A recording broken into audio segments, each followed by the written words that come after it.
Paranormal investigation procedures. The methodology and standard operating procedures used by various paranormal investigation groups varies between organizations, primarily geared towards the preferences of the director and lead investigator.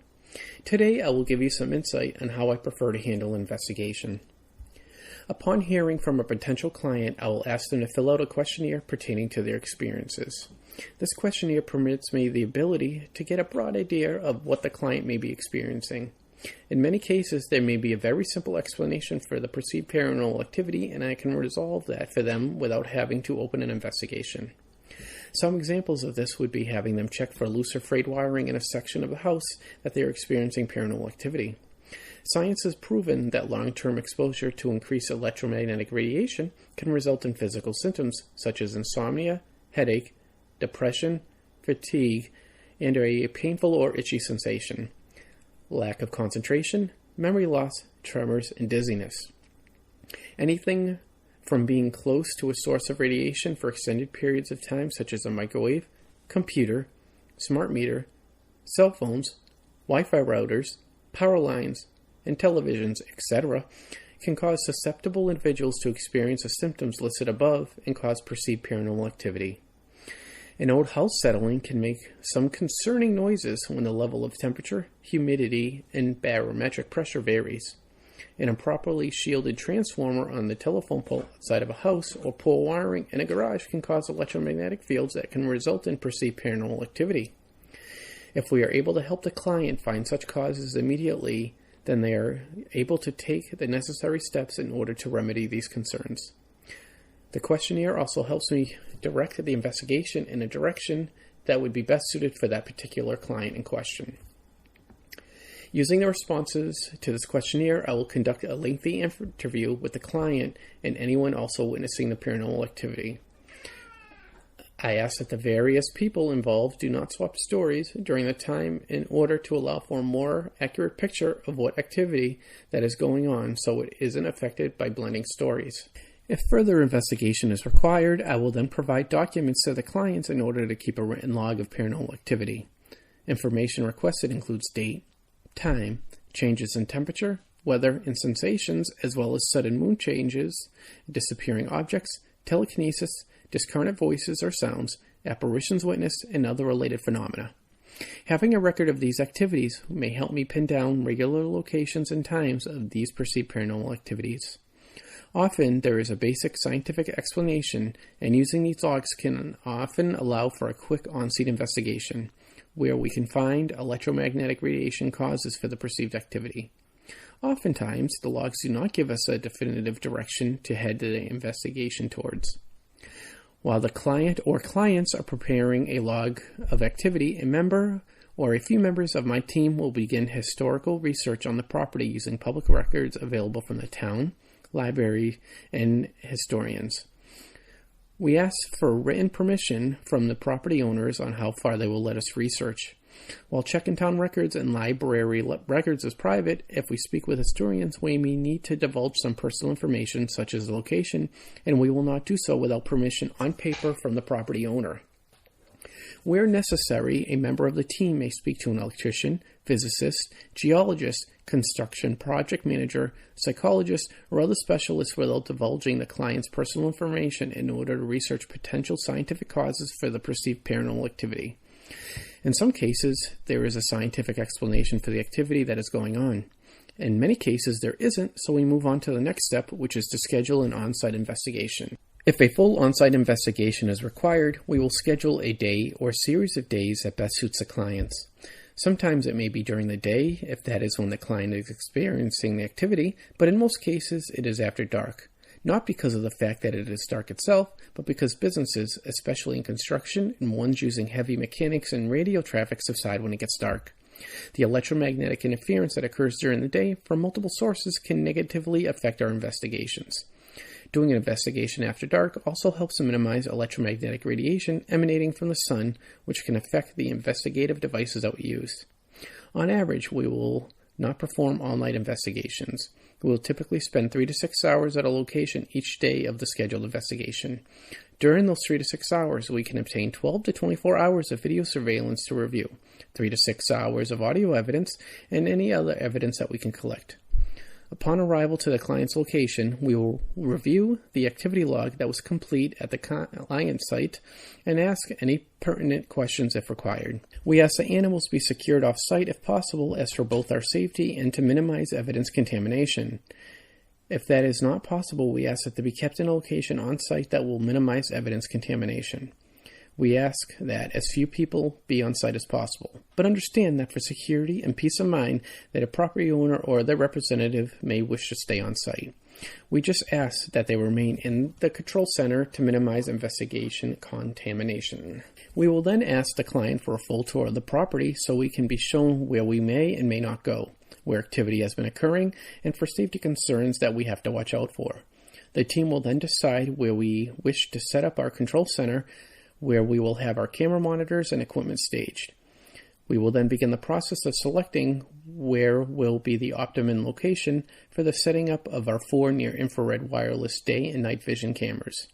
They need to be in areas where they will best catch any paranormal activity, but also not in the way where they could be tripped over by a member of the investigation team. After the near-infrared cameras are set up, we will tour the house, taking base EMF readings of the entire property. We will note any above normal EMF readings. We do this using a device that is called a tri-field meter.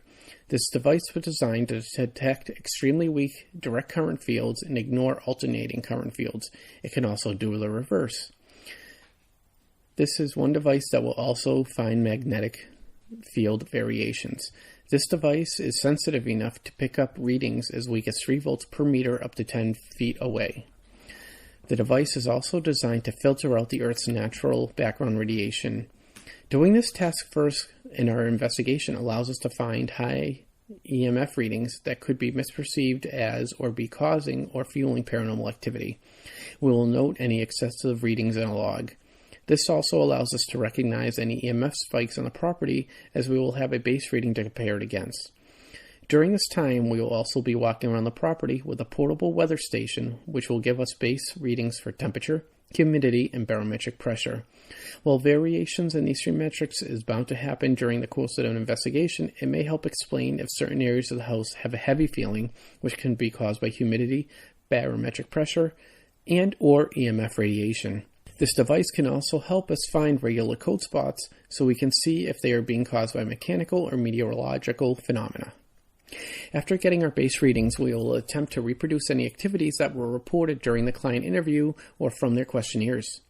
Cabinets popping open by themselves could be magnetic locks being affected by a nearby EMF source. A certain sound could be a mechanical device whose sound is being distorted by the construction layout of the house or geology of the property. Footsteps could be the floorboards of an old house settling in sequential order. We do our best to rule out activity that has an explanation caused by mechanical or scientific causes. This allows us to focus our investigation on paranormal science if necessary. We will then proceed to the paranormal investigation period. To do this, we will try to witness and encourage paranormal activity. We will not provoke activity by attempting to use negative behavior as a catalyst. We will not raise our voices at, insult, demean, threaten, or any other negative behavior towards any entities that may be in the house.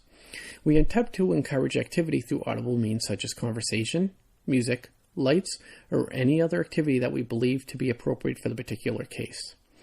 We will be recording everything on audio and video for review later on off-site. We will request any entity to respond to use verbally or by knocking on something. We may ask them to approach our REM pod, which will note any quick changes in temperature or radiation. The methods we use are always friendly and respectful. We will set up a laser grid in the rooms with the most paranormal activity, as they will allow us to see the slightest movement or distortion in the room. We will use the FLIR far infrared camera to look for thermal changes on the property.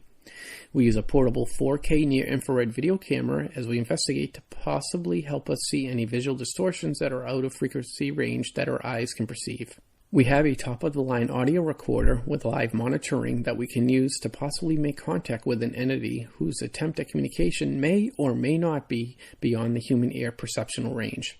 This device has amplification abilities and the ability to store many hours of recordings, which we can, after the fact, listen to on a better suited audio system. Our empirical investigation has a certain flow to it. However, every investigation is different, and what we learn during the investigation helps direct our next steps as time passes that day. After we complete our investigation, we will take down all of our equipment and the investigators will complete their on-site logs. In the coming days, members of the team will review all of their evidence.